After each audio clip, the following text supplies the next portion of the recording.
Hola, buenas tardes. Disculpen la demora, estábamos haciendo unas pruebas. Hoy vamos a hablar sobre geología. Yo soy la ingeniera Paola Pastor. Entonces, hoy vamos a hablar acerca de cómo hacer experimentos como este, que es la composición de la Tierra, para, eh, para que sea fácil para los estudiantes entender cómo están compuestas las capas de la Tierra. Colóquenlo.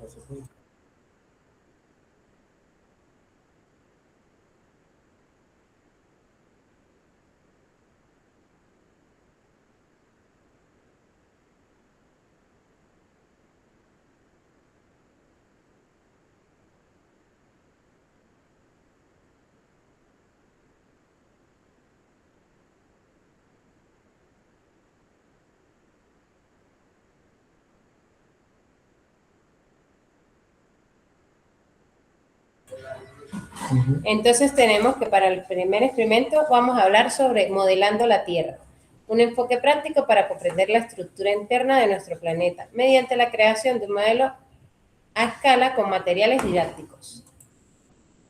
¿Qué necesitamos para hacer esto? Necesitamos materiales que simulen la geología. Para ello podemos tener polvo, arena o yeso. También podemos usar cal.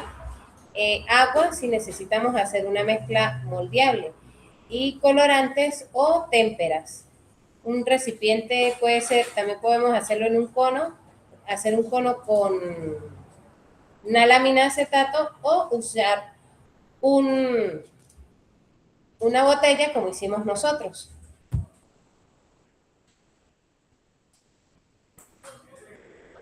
Para construir las capas internas de la Tierra debemos entender que las capas se construyen desde el centro de la Tierra hacia afuera.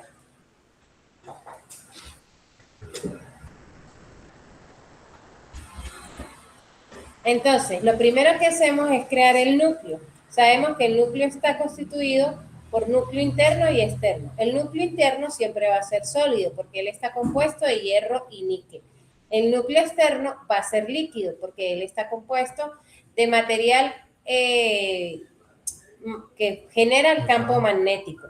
En nuestra escala lo hicimos uniendo arcilla con cal para obtener una masa que no fuera sólida. Luego tenemos el manto. El manto constituye el 80% de la Tierra, ¿sí? Entonces, por eso hay dos tipos de manto, uno interno y uno externo. El manto interno siempre va a ser sólido y caliente y el manto externo es semifluido. Él permite que exista el movimiento de las placas. En nuestro modelo usamos para el manto témpera azul y rosa. Luego tenemos la corteza. La corteza está dividida en dos tipos de corteza, como podemos ver en la imagen, una corteza continental y una corteza oceánica. En algunos lugares el manto entra directamente con la corteza continental y no se encuentra con la corteza oceánica. Esto hace que genere mayor fricción o haya un mayor alcance de las capas. En nuestro modelo tenemos que la capa de la corteza oceánica es amarilla y la capa de la corteza continental es verde.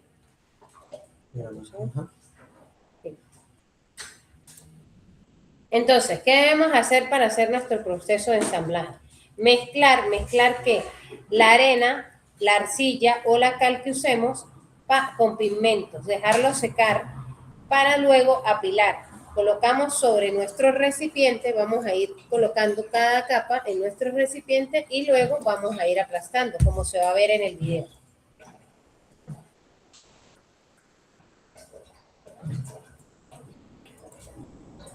Entonces, ahora sí vamos a comenzar a realizar nuestro modelo.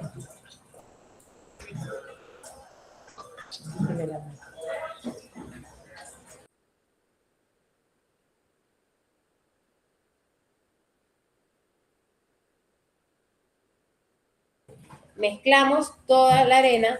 Tenemos arenas de granos más finos a granos más gruesos. Las arenas de grano más fino obviamente absorbe más rápido la pintura y la de grano más grueso es mucho más complicado.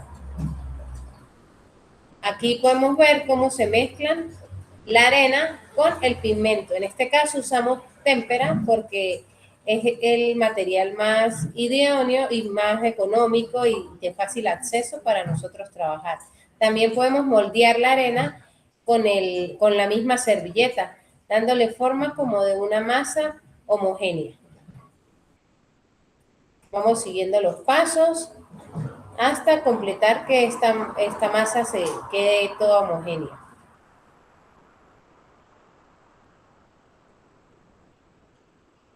De esta manera garantizamos que se pigmente toda la arena. Y vamos comprimiendo poco a poco. Podemos ayudarnos usando servilletas o con bolsa plástica. También es de gran utilidad. Luego mezclamos, como dije, la arcilla con la cal. Ella nos va a dar una masa semifluida que va a simular lo que es la parte del núcleo externo.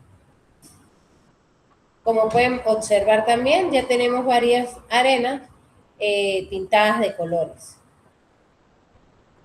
Y empezamos a colocar cada capa. Primero introducimos el núcleo interno, lo hicimos con plastilina, luego el núcleo externo, que es la masa, la mezcla de la arcilla con la cal, que simula una parte líquida, semilíquida. Luego empezamos a colocar lo que es la parte del manto, el manto interno, lo apilamos, como explicaba, lo comprimimos, para que poder entender cómo está ocupando el espacio. Seguidamente colocamos el núcleo externo, que es la capa rosada. Ella nos ayuda a entender cómo está compuesta las capas, cómo se están moviendo a través de las capas, cómo se está moviendo a través de las capas. Luego colocamos la corteza continental, oceánica, que es mucho más suave que la corteza continental, que por último sería la verde. Entonces vamos a tener, cada capa nos va a mostrar una formación o una forma como se encuentra la Tierra, ¿sí? Ahí podemos ver que los diferentes colores muestran que es una simulación de lo que son las capas de la Tierra. Aquí también.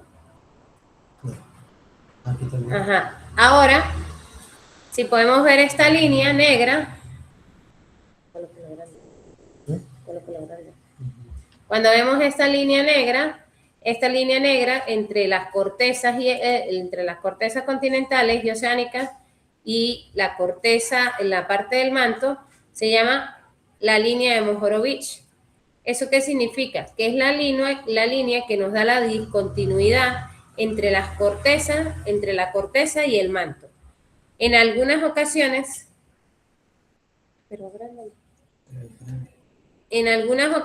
podemos ver esta parte amarilla que nos simula la parte de subducción, que es cuando la corteza oceánica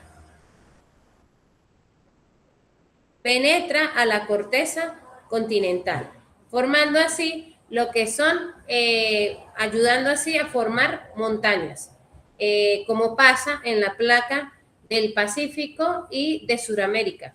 ¿Sí? La corteza oceánica de la placa del Pacífico está subduciendo a la corteza continental de la placa de Sudamérica.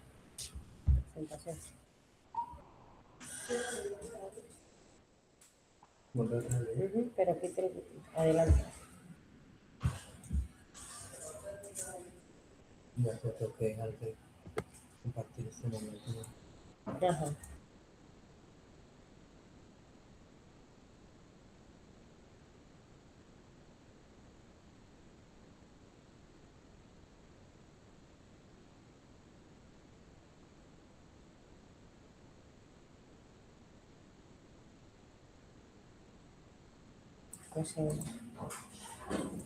Entonces, como dije anteriormente, la zona de subducción, aquí lo podemos ver en una mejor imagen, es la parte donde ocurre, donde convergen las placas, ¿sí? En nuestro modelo es el contacto entre la fase rosada y la amarilla, al igual que la verde, como lo podemos ver aquí. Se ve la fase rosada, está debajo en el manto, y la fase amarilla representa la zona de subducción con nuestra corteza continental. Las placas más densas de la corteza oceánica se hunden siempre por debajo de la continental, que es la más densa. Y esto produce la actividad volcánica y sísmica de nuestro planeta. Asimismo, es importante rescatar o explicar que el núcleo interno se hizo con plastilina y era de color rojo, teniendo una densidad muy alta. Luego, el manto interno se hizo de color azul y el manto se hizo entre azul y rosado. Y su densidad siempre va a ser alta media.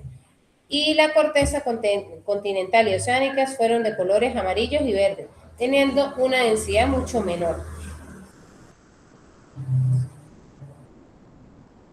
¿Preguntas? ¿Alguna duda, alguna pregunta o seguimos? Y al final hacemos las preguntas.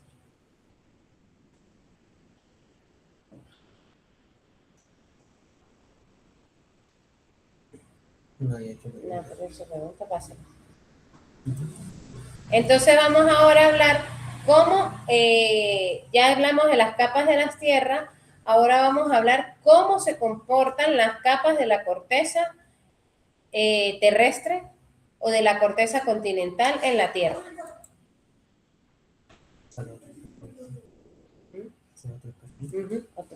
El segundo experimento se trata sobre cómo se forman las capas dentro de la Tierra.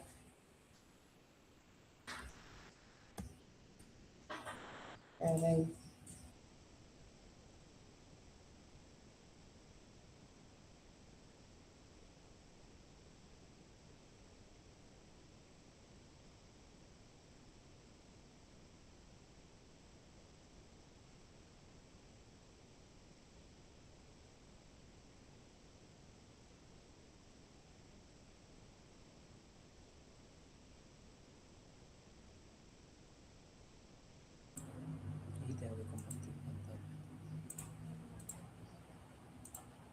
Entonces, ahora vamos a hablar sobre qué son las formaciones geológicas y cómo está relacionado con la estratigrafía y la deformación tectónica en la actualidad.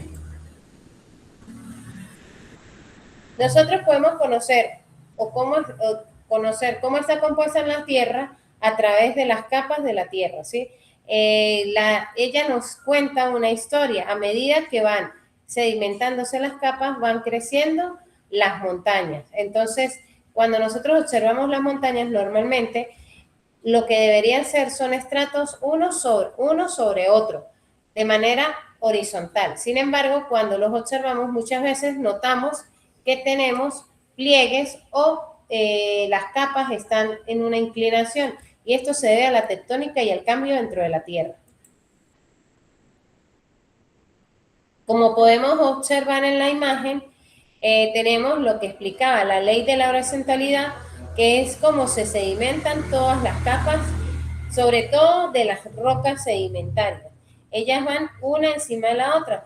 Cuando hay una inclinación o un plegamiento, esto se debe a que hubo un momento de compresión dentro de ellas mismas, que hacen que cambien de forma.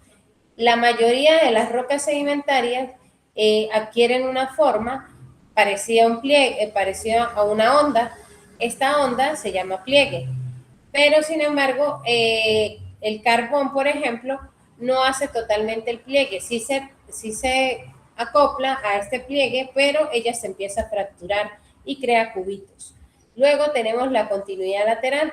Si se empieza a erosionar o se empieza a crear ríos, lo que tengo del margen del lado derecho debe ser igual a lo que tengo del lado izquierdo. También existen momentos donde hay inclusiones. ¿Qué significa esto? Las inclusiones vienen relacionadas porque está cerca de algún flujo magmático entonces empiezan a existir otro tipo de minerales dentro de estas capas sedimentarias. Y por último tenemos las relaciones de corte. Todo lo que las capas van a estar siempre relacionadas unas con otras. El padre de la estratigrafía fue Nicolás Steno. Él estableció los principios fundamentales que interpretan la historia de la Tierra a partir de rocas sedimentarias. ¿Por qué en rocas sedimentarias? Porque en las rocas sedimentarias siempre vamos a poder conseguir fósiles. En cambio, en las rocas metamórficas, como ellas sufren transformaciones de presión y temperatura, los fósiles no se conservan. Y en las rocas ígneas, pues tampoco se pueden conservar los fósiles porque son rocas que vienen de volcanes y pasan por procesos de calores extremos, entonces los fósiles no pueden sobrevivir a eso.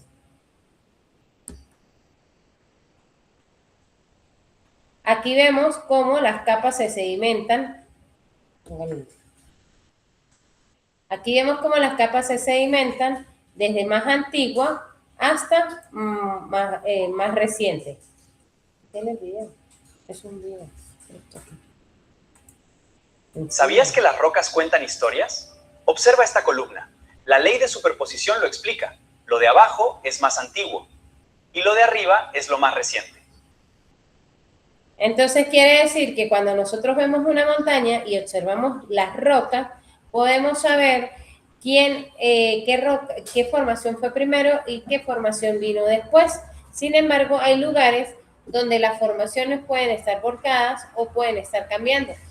O estos mismos plegamientos hicieron que se erosionara una parte de la roca y tenemos algo que se llama discordancia.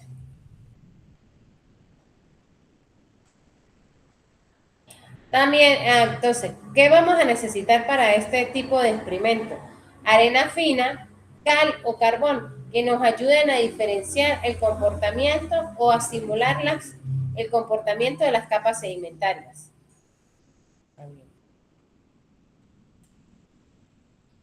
Primero vamos a saber qué es la sedimentación activa. Es el proceso que comienza vertiendo capas sucesivas. O sea, capa sobre capa es lo que me advierte a mí que hay una sedimentación activa. Esto se forma gracias a los ríos que transportan los sedimentos desde las montañas hasta la base de las cuencas. La alternancia de colores me permite visualizar estos contactos estratigráficos. Ahora vamos a ver cómo tengo algunas rocas,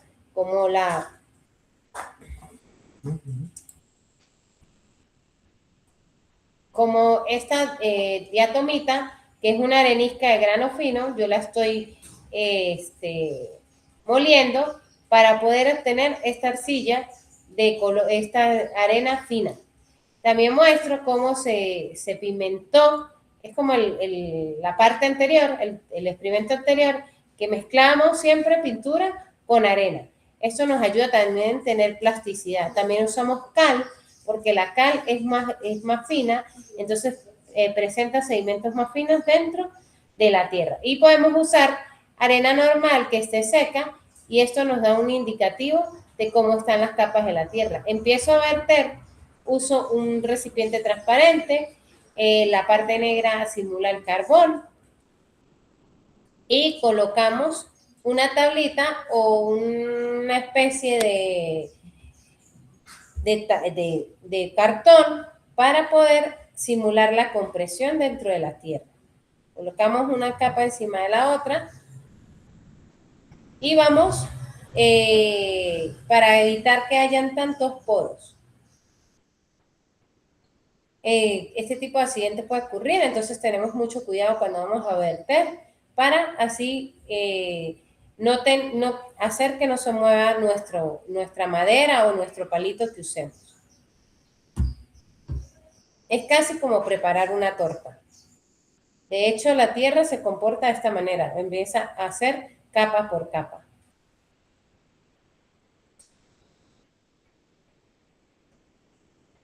Esta quedó un poco más plástica. Si así le pasa a la tierra con rocas mucho más plásticas como la lutita o la pizarra, entonces se van acumulando solo en ciertos lugares, no en toda la fase de la tierra. Y por último colocamos la arenisca de grano más fina. Lo seguimos batiendo para que no hayan tantos poros entre ellas y empezamos la fase de compresión. Fíjense que todas las capas están una sobre otra, que cumple el principio de horizontalidad. Y a lo que empecemos a comprimir va a cambiar ese principio. Con mucha fuerza sostenemos la taza y vamos hacia arriba. Así es como se forma una montaña normalmente, de esta manera. Al comprimir, todo lo que estaba abajo sube, vemos mayor acumulación de terreno o de tierra hacia la parte externa, o hacia la parte superior, y vemos cómo se forman fallas, el cambio entre la fase blanca y la fase amarilla. Eso nos indica que hubo una falla, porque la capa ya no sigue siendo la misma. De esta manera, si seguimos, tenemos otra falla nueva.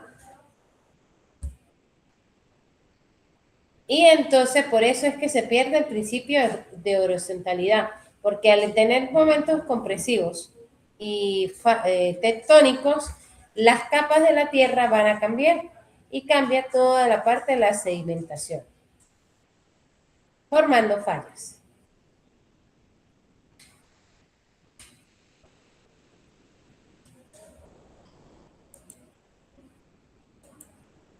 Entonces, cuando tenemos estratos arenosos, que son arena fina, podemos ver que son depósitos fluviales o eólicos.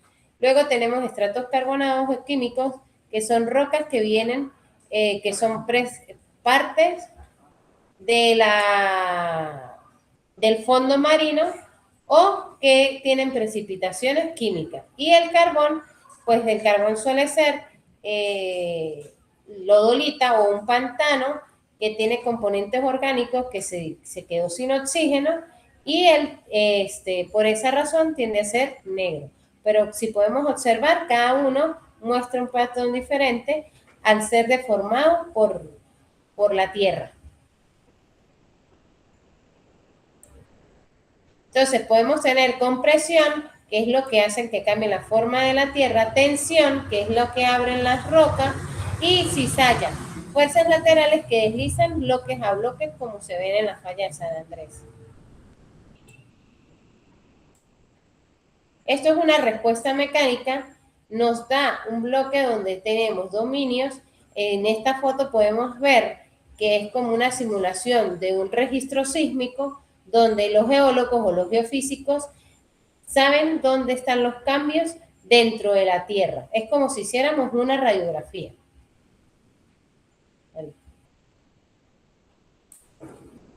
Y siempre las curvas, las rocas tienen un momento de formación, como lo expliqué, tienen un límite elástico. Normalmente las rocas que tienen un límite elástico son las rocas que tienen arcilla, la lutita, la lodolita, la limolita, ellas son mucho más plásticas. El fallo de ruptura llega cuando hay rocas como el carbón, que ellas presentan fracturas concoidales y en ellas se forman pequeñas diaclasas.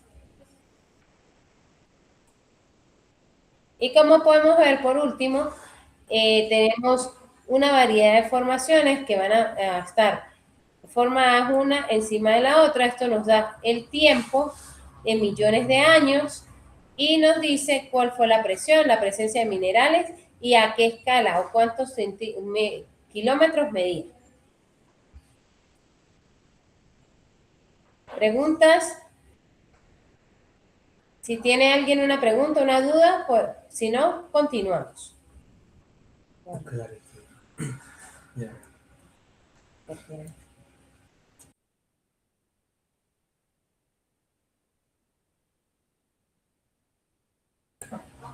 La clase va a quedar grabada. Recuerden que la clase siempre queda grabada y se envía por el grupo de media general para que todos puedan tener acceso y entiendan o puedan repasar si quieren hacer sus experimentos.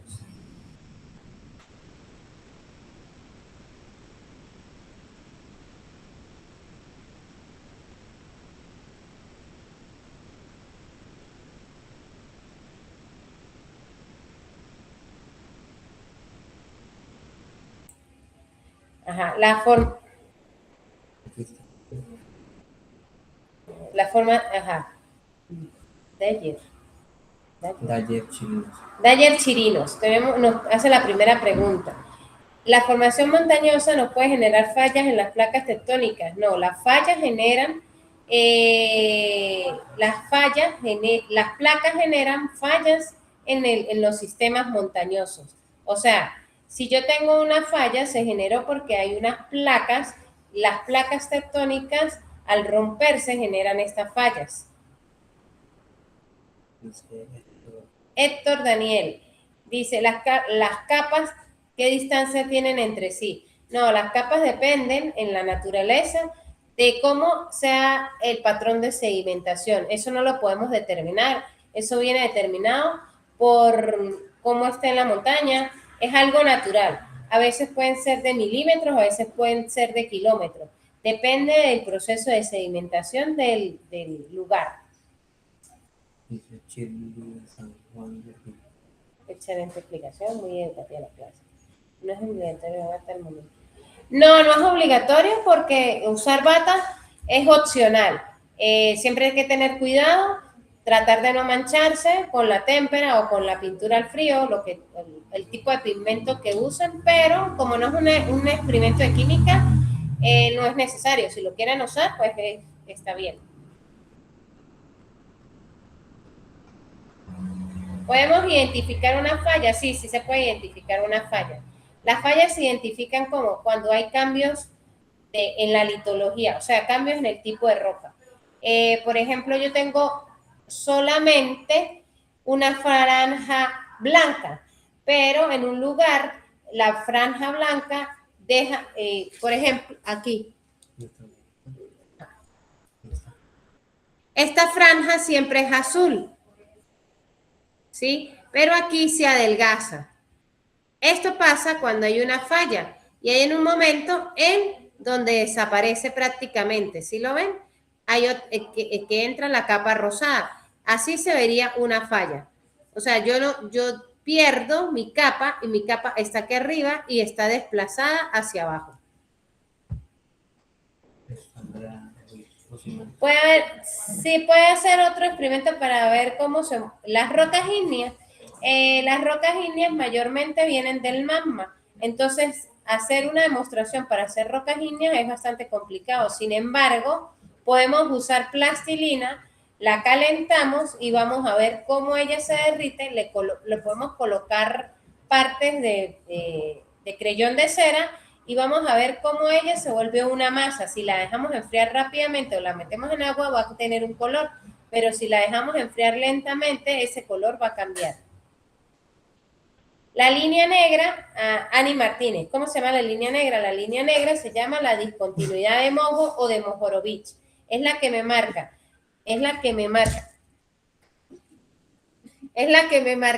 la corteza continental y oceánica de la diferencia del manto. Esperanza.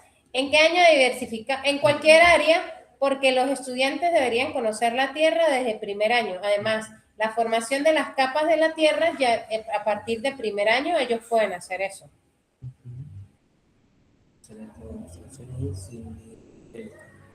Ajá, y características visuales y de texturas permiten identificar rápidamente si es una roca ígnea sedimentaria metamórfica. Las rocas ígneas normalmente son rocas volcánicas. En Venezuela, dependiendo del estado donde vivamos, vamos a tener rocas ígneas. Normalmente son más antiguas y son los granitos, por ejemplo, son rocas ígneas. Tienen muchos punticos. Las rocas sedimentarias normalmente son limosas y ahorita vamos a hablar un poco más de cómo identificar una roca sedimentaria. Y las metamórficas son como la calcita o la cuarcita, ellas se deforman. También tenemos filitas, que son como rocas que son brillantes, con mucha, como si tuvieran escarcha. Muchas gracias, excelente información. Se puede clasificar las fallas según su movimiento. Sí, sí se pueden clasificar, Miriam, sí se pueden clasificar las fallas según su movimiento. Hay fallas normales y fallas inversas. Depende de cómo sea el movimiento compresivo de la Tierra.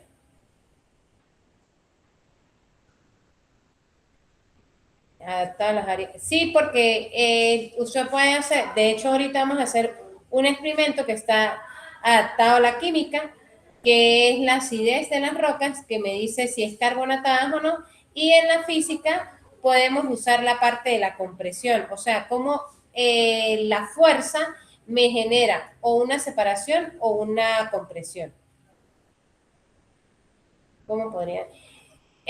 Hacer el tipo de roca. Bueno, se puede hacer algo muy sencillo con plastilina. De hecho, ese experimento se hizo para los niños pequeños.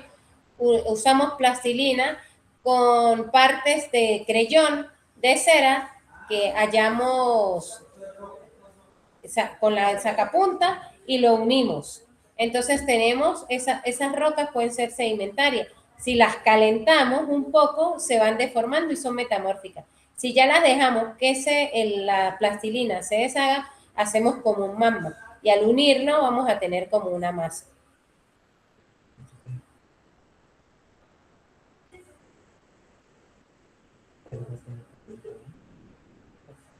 ¿En qué zona de la placa, la placa del Pacífico? Sí, Suramérica está rodeada de la placa de Nazca, la Crozco y la Caribe. Sí, pero hacia la parte de los Andes, que no es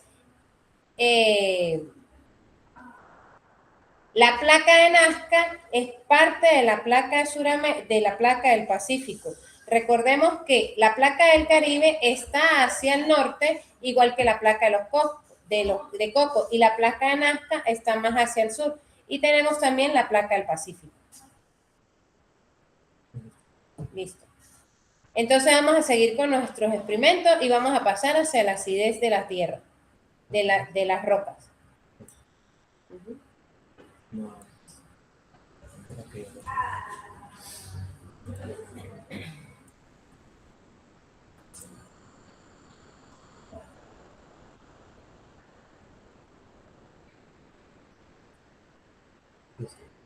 Entonces, para reconocer que tengamos rocas carbonatadas, vamos a hacer un test de ácido. Esto es muy fácil.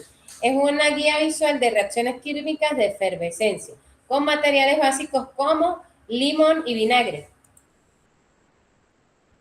Las rocas reaccionan violentamente a ácidos comunes, como lo acabo de decir, el vinagre y el limón. Es un método de diagnóstico que usamos en geología para ver la presencia de carbonatos. Los carbonatos se forman porque de la disolución en lugares donde hubo mar. ¿Qué ocurre? Hay una liberación rápida de burbujas y hace efervescencia en entrar con la solución, en contacto con la solución ácida.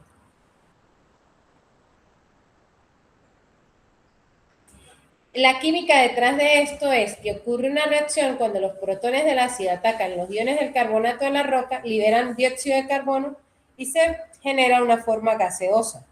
Este proceso de reacción de neutralización ácido-ácido se desintegra en la estructura cristalina de la superficie mineral. Por eso usamos ácido acético y cítrico. Aunque los geólogos suelen usar ácido clorhídrico diluido, podemos usar alternativas más seguras, como el vinagre, que es el ácido acético, y el limón, que es el ácido cítrico, que tiene un efecto natural para identificar carbonatos. Preparamos una pequeña parte en un reactivo, en una pipeta, luego aplicamos directamente sobre la roca y observamos cómo va a ser este burbujeo. Algunas rocas producen menos burbujas que otras. Y aquí lo vemos en el experimento. Aquí en este caso tenemos una dolomita, que es como una caliza metamorfizada. Y vamos a ver cómo rápidamente ella reacciona al vinagre, teniendo muchísimas burbujas. Ella es como si fuera cal agrícola con alto contenido de magnesio. Lo que pasa es que se produjo de manera natural. Luego tenemos una caliza que está metamorfizada, que tiene un contenido alto de calcita y disminuye, ¿cómo se van a ver las burbujas? Hace efervescencia, pero la efervescencia es muy baja. Luego tenemos calcita. La calcita va a dejar que circule el vinagre, sin embargo, ella va a estar haciendo una reacción química y empieza a comerse lo que es el mineral. Y por último tenemos una concha marina. La reacción va a ser un poco lenta, sin embargo, ella va a estar siempre haciendo las burbujitas. Cuando probamos el limón, podemos observar que las burbujas se hacen mucho más grandes o más notorias. Pero todo depende del tipo de roca, porque en el yeso tiende a absorberse, al igual que en este tipo de caliza que no era pura. Y en la calcita tiende a quedarse ahí. Sin embargo, en la calcita este tipo de ácidos tiende a comerse el mineral. Y en la concha sí vemos que la efervescencia se hace rápidamente.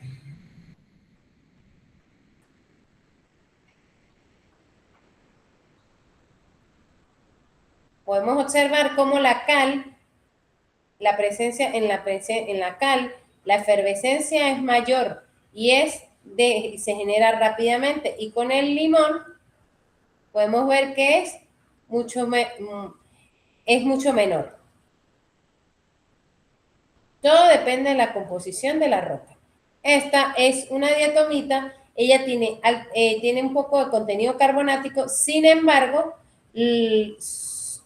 no hace efervescencia, sino con el vinagre no hace efervescencia, con el limón sí hace efervescencia, lo que nos muestra que era una roca de origen marino. En la calcita podemos ver cómo se mantiene, sin embargo, ella va a empezar a expandirse y a comerse el mineral.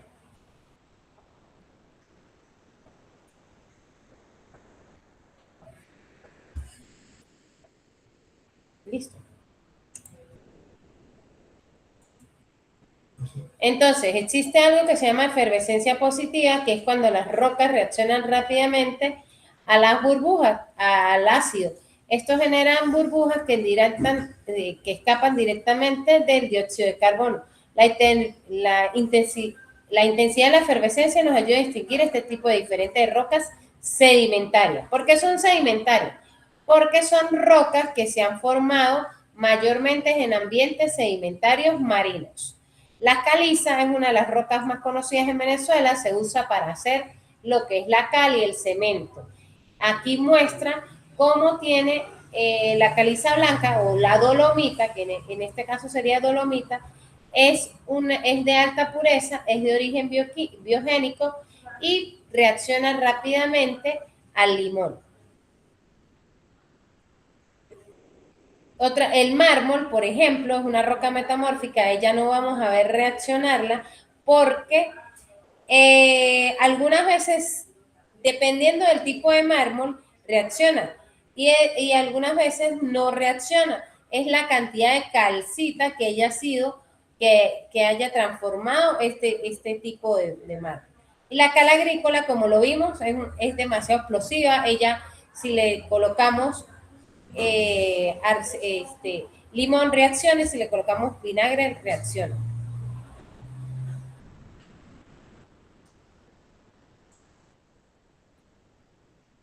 Y por último, sabemos que todo lo que brilla, no todo lo que brilla va a ser reacción. Por ejemplo, el cuarzo y el granito no mostrarán ningún tipo de reacción. ¿Por qué? Porque el cuarzo es una roca sedimentaria, pero de origen detrítico. ¿Qué quiere decir esto? Que tiene alta cantidad de contenido de sílice y ella no va a reaccionar. De hecho, vemos una roca que se llama diatomita, que es la última, que hace un poco de efervescencia con el limón, y esto sucede porque ella se creó o viene de un ambiente sedimentario marino. El granito no va a hacer reacción porque es una roca de origen volcánico, por lo tanto no puede hacer reacción si es de origen volcánico, no estuvo en un ambiente sedimentario marino. La mayoría de los silicatos no hace reacción. Ábralo para preguntar dudas. Entonces, estas son las últimas preguntas. Esperamos que a ustedes les haya gustado la clase, que hayan entendido. Y para finalizar.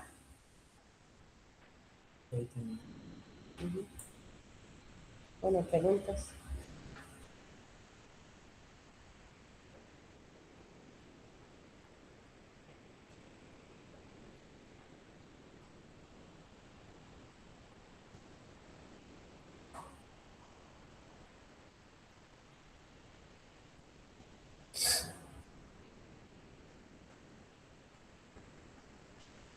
Se podría aplicar otro, sí, ácido clorhídrico, pero pues en Venezuela no es tan económico, por eso se usa vinagre o limón, porque es de fácil acceso. Sin embargo, si las personas tienen la posibilidad de comprar ácido clorhídrico, pues lo pueden comprar. Hay que diluirlo al 30%.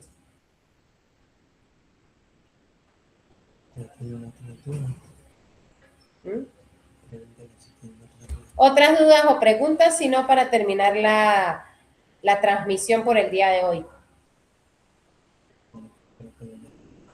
Espero que les haya gustado la clase, que se incentiven por recoger rocas con sus estudiantes, explorar la tierra, porque siempre podemos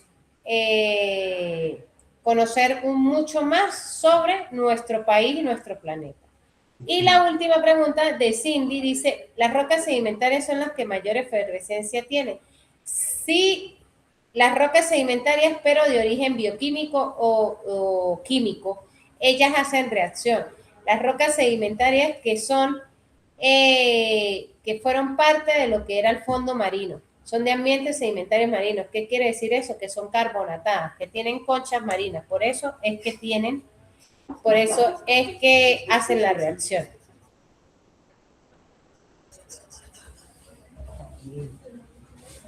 Entonces, ¿la evaluación cuándo va a ser? En el grupo. En el grupo informaremos cuándo se va a hacer la evaluación. Y espero que tengan un feliz día. Entonces terminamos la transmisión.